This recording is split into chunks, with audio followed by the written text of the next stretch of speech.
Assalamualaikum, selamat pagi. Jadi kita mau bahas tentang frame yang hampir mirip sih. Tapi ini hanya sekedar pengalaman.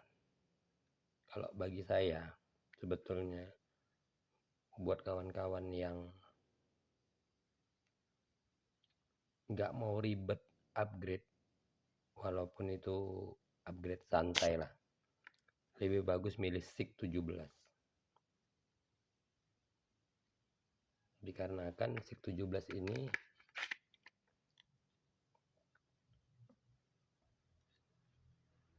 slitnya bagian belakangnya itu lebar.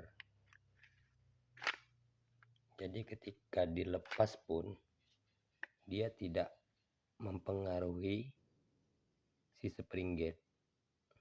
Artinya spring gate ini bisa dimatikan tanpa mengganggu keluar masuknya slide ketika melakukan penyetingan chamber apa segala macam lah.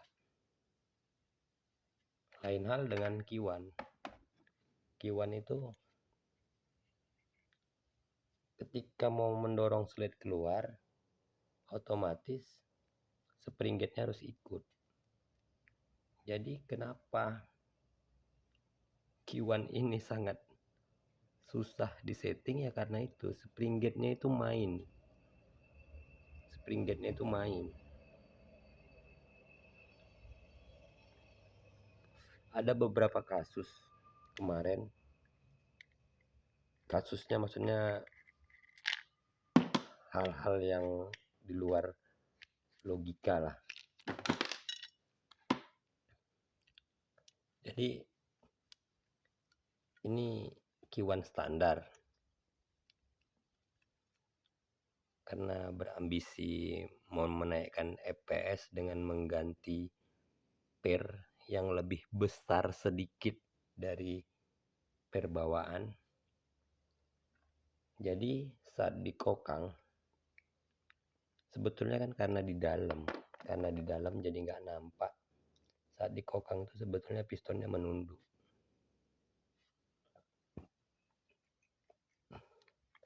Menunduknya piston ini belum terasa ketika masih di saat pendorongan. Saat mendorong piston kan ke belakang supaya terkokang di sirset. Tapi ketika silinder ini mulai maju, otomatis ketika piston itu menunduk, secara tidak langsung mengangkat si silinder. Jadi ada beberapa kasus yang saya dengar, yang saya dapat beritanya lah bahwasannya ada itu setelah di-upgrade malah nozzle itu tidak masuk sempurna ke chamber. Karena itu ketika dia ditekan, piston itu menunduk, ini ingat. Tapi ada beberapa kawan-kawan itu menambah kertas, lem kertas atau apa segala macam supaya itu tetap tunduk ke bawah. Tapi itu mengakibatkan ini bisa pecah. Ini menurun ke bawah, yang atas kita paksa, otomatis ini kan menekan ke bawah terus dan ini pecah. Itu. Jadi ketika kita punya SIG, piston itu tetap ketika mati spring gate-nya, piston itu tetap lurus. Dan silinder itu maju pun dengan nyaman. Nozzle itu masuk ke chamber dengan nyaman gitu loh. Jadi bukan semata-mata tentang pengejaran FPS aja yang saya terapkan ini. Saya menjaga gimana supaya piston itu tetap lurus dan silinder nozzle itu masuk ke chamber. Jadi sebenarnya apabila seseorang melakukan ataupun menyampaikan sebuah tutorial di YouTube itu, sebetulnya dia bukan mau dibilang bagus, tidak.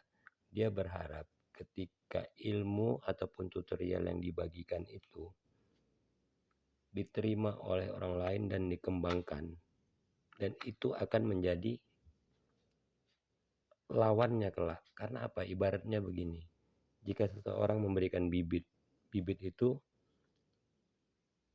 dirawat oleh seseorang menjadi bagus dan tumbuh bagus lah, otomatis bibit ini akan menjadi lawan kita besok. Disitulah ilmu itu akan berkembang lagi. Makanya saya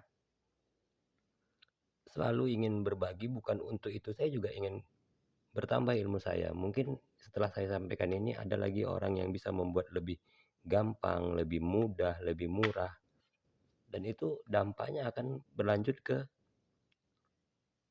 pengguna airsoft spring yang berikutnya di generasi berikutnya. Jadi itu ajalah video pagi hari ini ya. Kalau memang mau menjaga keawetan unit, gunakanlah unit sesuai keinginan sendiri.